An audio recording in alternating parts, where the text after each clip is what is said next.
Welcome to In the Hot Seat with the Tenney Group. I'm Spencer Tenney. It's good to be with you. What's it like to be an expert in the field of crisis communications? Well, we're going to find out and a whole lot more from special guest Dan Ronan, senior reporter from Transport Topics. Dan, welcome to the Hot Seat. Good to be with you, Spencer. Thanks for having me. Much appreciated.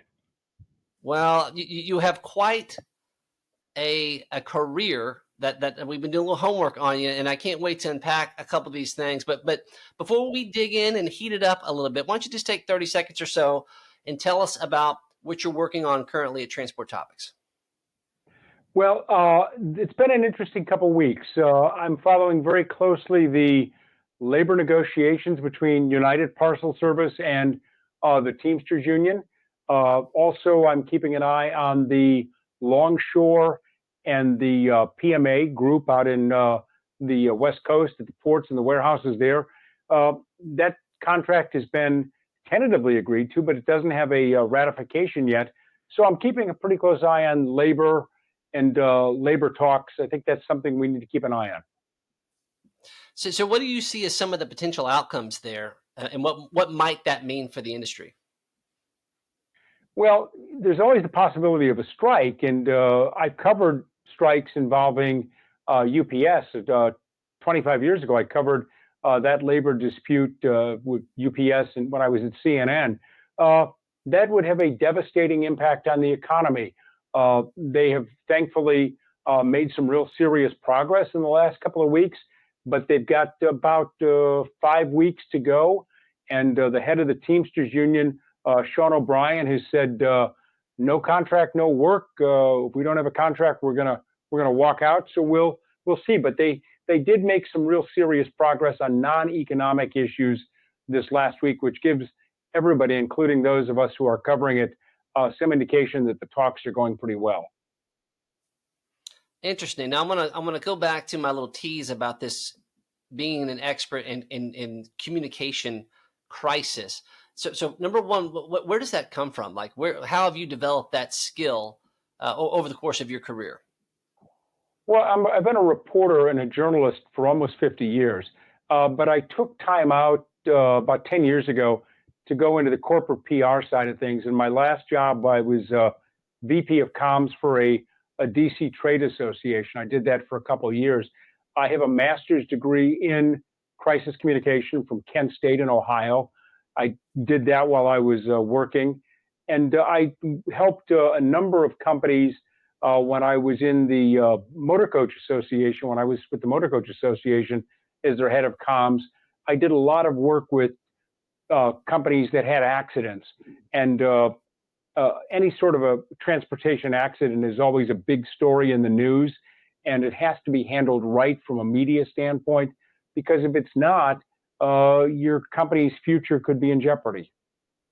And that's kind of where I was going. I think some folks, depending on how they communicate about that crisis, really will tell what options they have to be a company moving forward. So what would be a couple of pieces of advice for those that they're listening to this and maybe God forbid they get themselves in a nuclear verdict type scenario? What would be kind of a 1, 2, 3 steps in a situation like that we would recommend from a pure crisis communication standpoint? Show empathy. Show empathy for the people who have been injured or killed, if that's happened. Cooperate fully with the law enforcement agencies. Make sure that you understand what law enforcement is doing. They're not your friend, they're investigators. They're there to find the cause.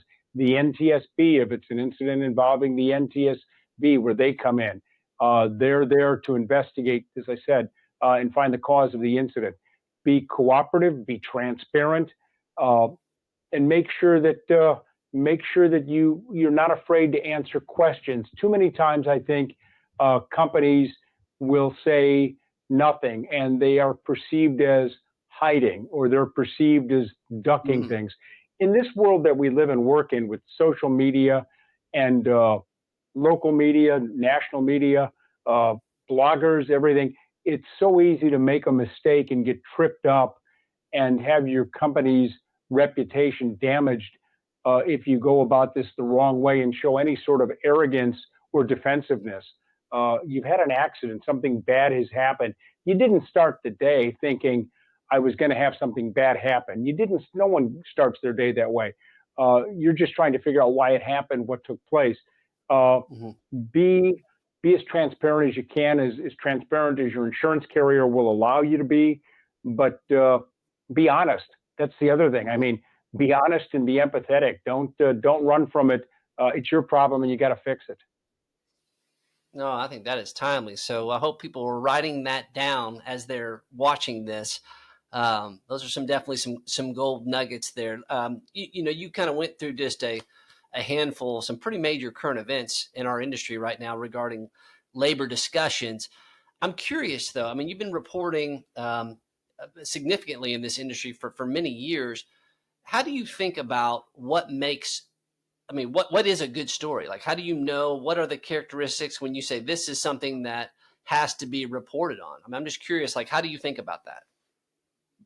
What the impact is going to be on the people who may be reading this story or hearing about it if I'm doing something on Sirius XM. What's going to be the impact? If UPS uh, does have some sort of a labor disruption later this summer, it's going to have an enormous impact on this economy of this country.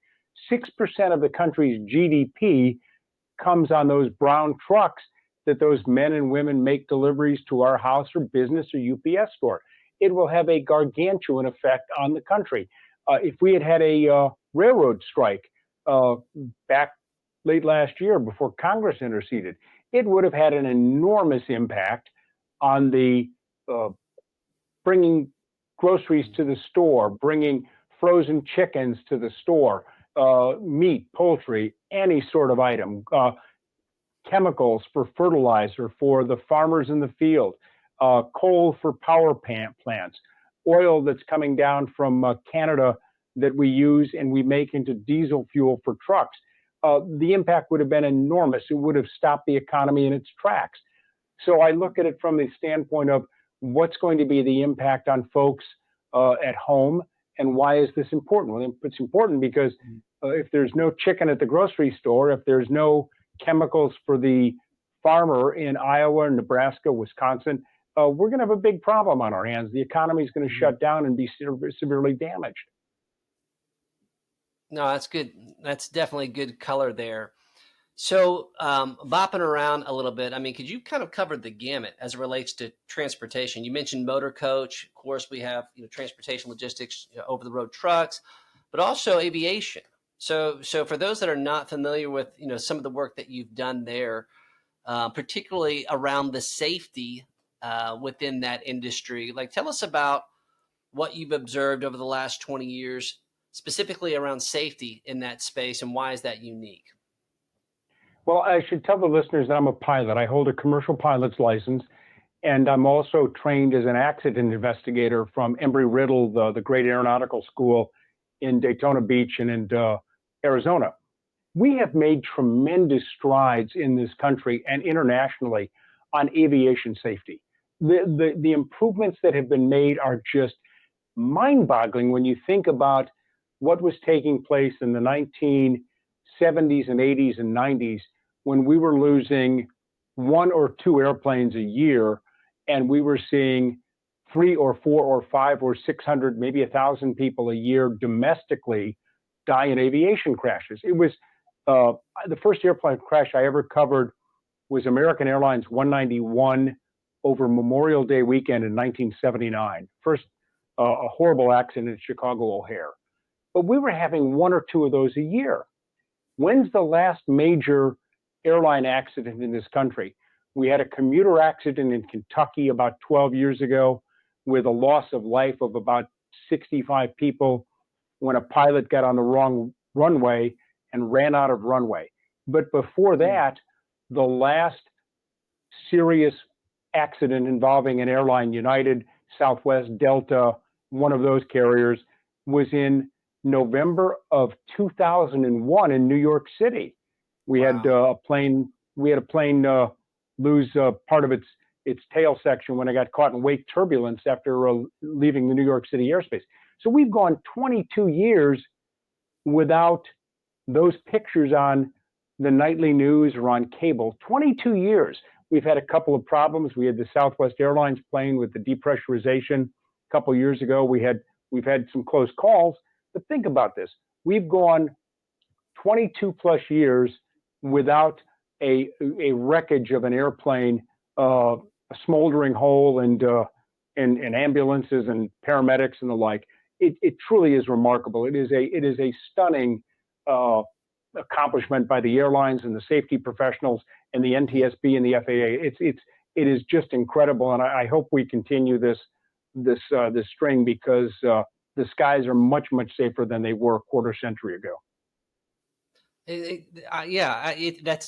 That's pretty mind-boggling what you just said, in terms of how much human traffic takes place in the air and how safe that actually is. That I never thought it would be to that degree. That is extremely impressive. You don't see these type of accidents anymore, Spencer. You don't see the accidents like we had in Dallas, Fort Worth with wind shear, the Arkansas accident 25 years ago. We haven't had these type of accidents because weather forecasting has gotten so much better. We now can pinpoint down to the minute where convective activity is at and where storms are at. And the other thing is that pilot training is so much better. The equipment in airplanes, if you ever get on a commercial jet, before you go on your next flight, poke your head in the cockpit and just say, "Hey guys or ladies, how are things in there?" And look at the array of equipment that they have in front of them. It is so much more advanced than the old steam gauges and the dials that they had flying on the old the 707s or those type of jets, the first incarnation of the jets. It's really incredible what we've done with computerization and with autopilots and all those things.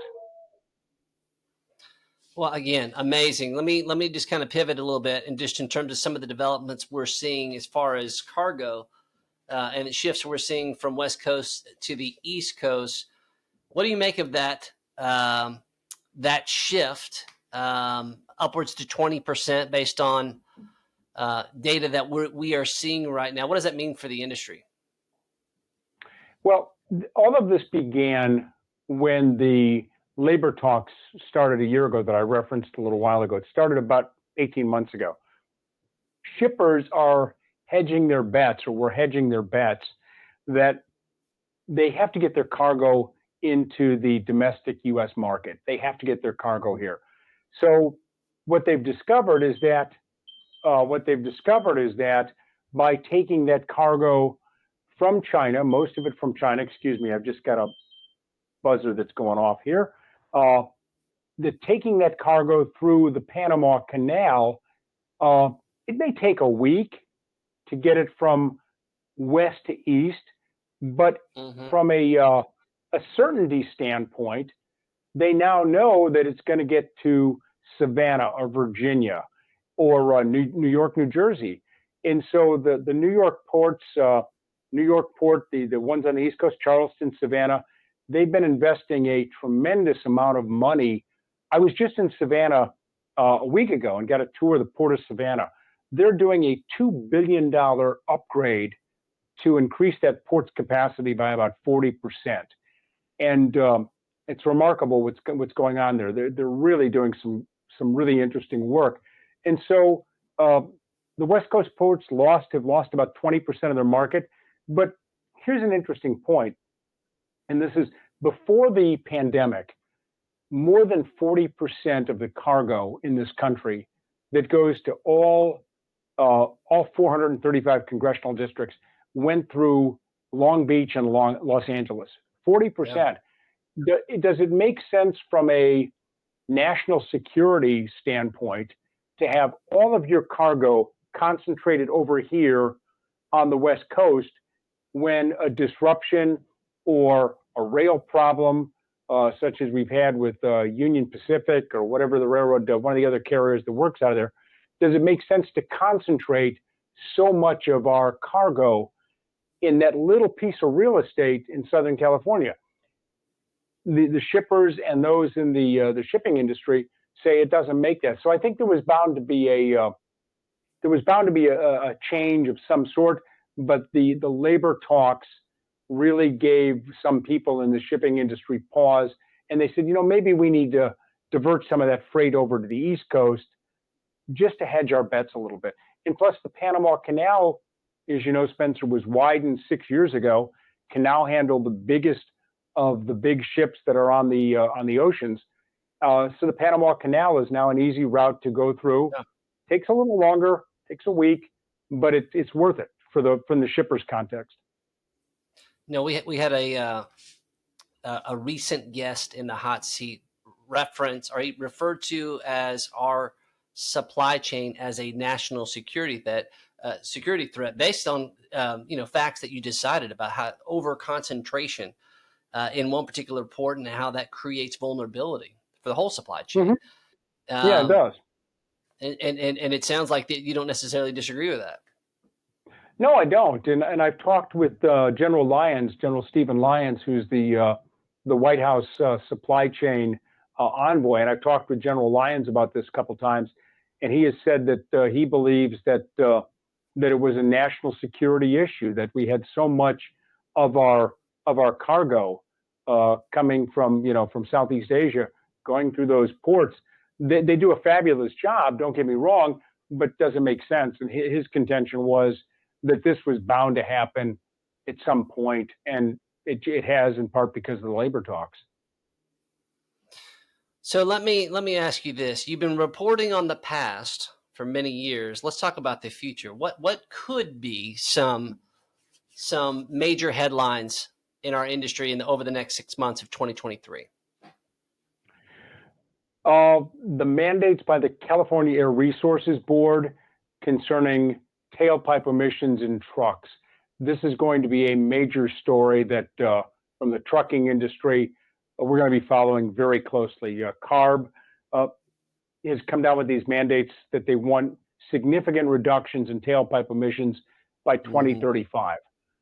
And how do we get there? How do we develop the infrastructure for battery electric vehicles with charging stations? How do we develop the infrastructure for setting up a hydrogen network if we decide to go hydrogen? How do we do that? Who's going to pay for it? How do we get there? Nobody in the original equipment manufacturers wants two systems of air quality rules, one for the state of California and one for the rest of the country, or one for California and Oregon, because Oregon has matched California's rules. But they don't want two sets of rules, so two sets of trucks. So how do we get there? California is such an enormously important state to the economy, the seventh largest GDP in the world. How do we accommodate their unique air quality situations that they've got there? How do we accommodate them, but at the same time come up with trucks that can run 600 miles a day, that they run on diesel? Right now, the best battery electric truck runs 200-300 miles. And it also weighs more. So you have to take out 10,000 pounds of cargo. So you're sacrificing distance and cargo, and you're only going half the distance. How do we do this? And we've got the clock is ticking, 2035. How do we get there? It's going to be a great story. It's one that I'm really excited to watch. Who might be some of the heroes of that story that provide some type of workaround with the current impasses that we see? Like, we're all seeing the same things. Like, conceptually, we all agree that makes sense. Or many folks in the industry say we're not resisting that. It's more of a practical matter. Like, how can we do that within the proposed timeline that's been required of us? So I'm curious, what do you think about this? Are we talking about government? Are we talking about leaders within our industry? Who do you see as kind of leading that front, or who might lead that front? Watch the leadership at Cummins, the enormous truck engine manufacturer. Watch the leadership. Cummins is doing $1 billion worth of research on alternative fuels, particularly hydrogen. Watch some of these startups. There's a company in Western Canada that we interviewed their CEO a couple months ago, and they have come up with a modification to the current diesel engine where the engine can run on 40% hydrogen, 60% on diesel. We know what that does. It reduces the tailpipe emissions substantially because you're taking 40% of the diesel out and you're putting hydrogen in. Eventually, they hope to get a 75% hydrogen, 25% diesel mix. Small companies like that can do this and can make this transition in the engines in a couple of days. That's a mind-boggling improvement. I think that's going to be something that we're going to have to watch. And also the companies that are developing the hydrogen fuel networks. I know Nikola's had a lot of problems and a lot of challenges lately with Trevor Milton and some of the difficulties they've had, but they're all in hydrogen. And I think the transformation to hydrogen is going to be something that is a story I'm really excited to watch happen. Then I can't wait to read it, Dan. So, couple more questions. A lot of folks may not know how prolific your career is in terms of your recognition as a journalist. Multiple, actually 8 Emmy Awards, a couple of Edward Murrow Awards for journalism excellence. You may not know this about me. Another life as a songwriter or aspiring songwriter. Have several friends that have had tremendous success, but they always tell me that the ones that I get the most recognition, those aren't necessarily my favorite songs that I've produced. I'm curious, like you kind of think about your career. What have been some of your favorites, whether they got recognition or not? What have been some of your, the reporting jobs that you just said, like that was some good work right there? The craziest story, and I've said this, there's a couple. I got the privilege of riding with the National Weather Service into the eye of 2 hurricanes. I did that twice, and that is one of the most awesome experiences to see the amount of energy that is in a hurricane and what the devastation that it does. And I've ridden out a couple of hurricanes close to the eye of where the eyes come ashore. I don't think I'll be doing that again. But to go into the eye of a hurricane in one of those big gargantuan P3s and see that is pretty amazing. And I'm very privileged that I did that. The craziest story that I ever covered and I broke was the story 22 years ago in Northwest Georgia. I was a general assignment reporter at the Fox station in Atlanta at the time. And a fellow up there was running a crematory. And he wasn't cremating the bodies like he was supposed to. And when I got up there that afternoon, the Saturday before Valentine's Day, I told my family, I said, I'll only be up here a couple of hours. I'll be back for dinner tonight. I came home 34 days later. Wow.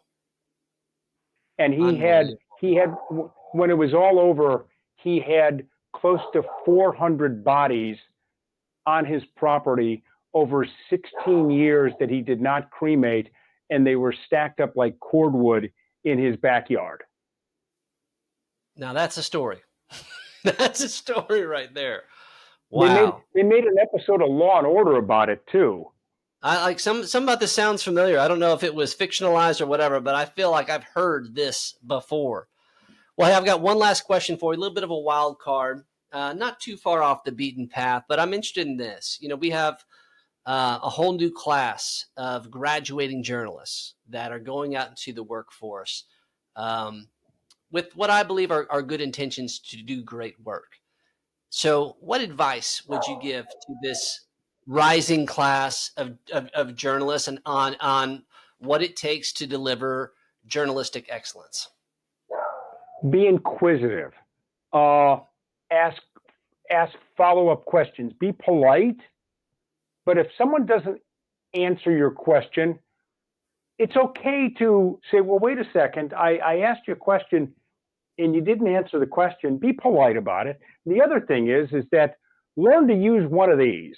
I find that with young people, no disrespect for young people, because I've got a son in his 20s, there seems to be an aversion to making phone calls. They like to text. They love social media. All well and good. But there's something to be said for making a phone call and being able to judge if someone is dodging your question or not answering you straight, and then being able to follow it up and say, well, you said something about this, but I've got a follow up I'd like to ask you. You can't do that in a text. You can't Hmm. do that in a text. It takes too long to write it out, and it takes too long. But a phone call, a 2 minute phone call, you may find out all you need to know about that story just by pressing the cop or the fire department spokesman or the city councilman who you've got on the phone. Don't be afraid to ask questions. Don't be afraid to ask follow up questions. Don't be afraid to actually pick up the phone and call somebody. And if you don't like the answer that you're getting, or if you think they're dodging you, call them on it. With all due respect, Mr. Alderman, this says this and this says this, but you're telling me this. This doesn't add up. Can you explain? Can you explain it for me again and leave it open ended so that they can uh, either explain it or trip themselves up? And then you've got the soundbite that you want. Then you've got the bite that is going to run on the 10 o'clock news, and you're going to look good. No, I love that. I hope that we've got some students leaning in right there. Just so many good things that you share with us, Dan. I really appreciate you taking out time. I hope you and I cross paths on some headlines with some M&A work in the coming months ahead. And we'll keep an eye on your reporting. Thank you for all the good work that you're bringing to our industry and in the whole trucking community. So we're going to leave it right there in the hot seat. We'll see you next time.